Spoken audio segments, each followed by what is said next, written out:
France ने 1750 के दशक तक कनाडा और ग्रेट लेक्स पर कब्जा कर चुका था, वहीं ब्रिटेन नॉर्थ अमेरिका में 13 कॉलोनियां बना चुकी थी, जहां पर ब्रिटेन के करीब 15 लाख लोग रहने लगे थे।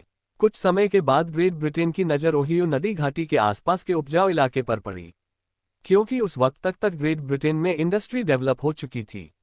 इंसानों की जगह मशीनें रातों दिन काम कर रही थी, प्रोडक्शन खूब हो रहा था, लेकिन कच्चा माल कम पड़ने लगा।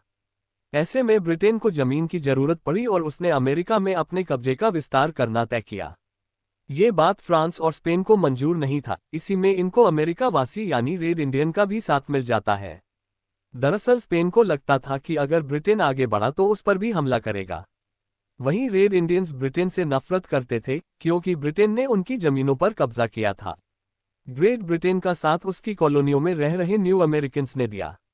साल 1754 में ओहियो नदी के पास यानी आज के पीटर्सबर्ग में फ्रांस एक किला बनाने की तैयारी में था। ब्रिटेन की 13 कॉलोनियों में से एक वर्जीनिया के गवर्नर ने फ्रांसीसियों के पास एक लेफ्टिनेंट कर्नल को भेजा। उसके जरिए गवर्नर ने फ्रांस को चेतावनी देते हुए कहा, ओहियो नदी के आसपास का क्षेत्र ब्रिटेन का है, यहां से फ्रांसीसी दूर रहे। लेकिन फ्रांसीसियों ने बात मानने से इनकार कर दिया।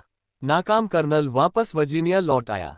28 मई 1754 को ब्रिटिश सैनिक टुकड़ी और एक फ्रेंच कमांडर से झड़प हो जाती है। इसमें कमांडर समेत 10 फ्रेंच सिपाही मारे जाते हैं। इस झड़प से ब्रिटेन और फ्रांस के बीच फ्रेंच इंडियन वॉर की शुरुआत हो जाती है, जिसे उस लेफ्टिनेंट कर्नल ने शुरू किया था।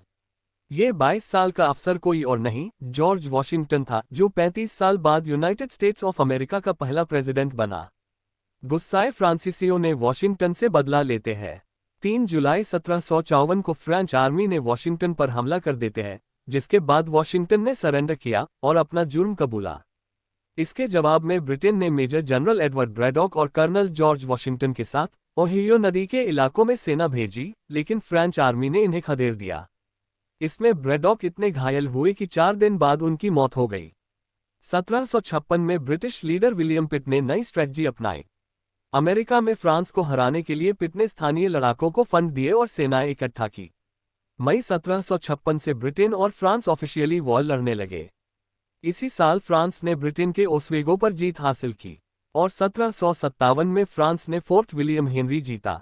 जुलाई 1758 में लुइसबर्ग में ब्रिटिश सेना ने पहली जीत हासिल करते हुए कई किलों पर कब्जा किया और फ्रांसीसी सेना को वहां से खदेड़ दिया।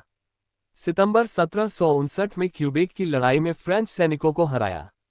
अगले साल सितंबर में कनाडा के मॉन्ट्रियल पर कब्जा कर लिया गया। समुद्र में भी युद्ध लड़े जा रहे थे। ब्रिटेन की रॉयल नेवी ने धीरे धीरे फ्रेंच समुद्री व्यापारियों, वॉरशिप और नावों को मारकर गिरा दिया। 1759 में लागोस और क्विबेरॉन की खाड़ी में फ्रांस की हार हुई। उसके बाद फ्रांस पीछे हटने लगता है। भयंकर हार झेलने के बाद फ्रांस समझौता करने के लिए तैयार हो गया। 10 फरवरी 1763 को ट्रीटी ऑफ पेरिस पर सिग्नेचर किए गए और ऑफिशियल तौर पर युद्ध खत्म हुआ। ट्रीटी के शर्त के मुताबिक फ्रांस ने नॉर्थ अमेरिका के कई इलाके ब्रिटेन को देना पड़ा।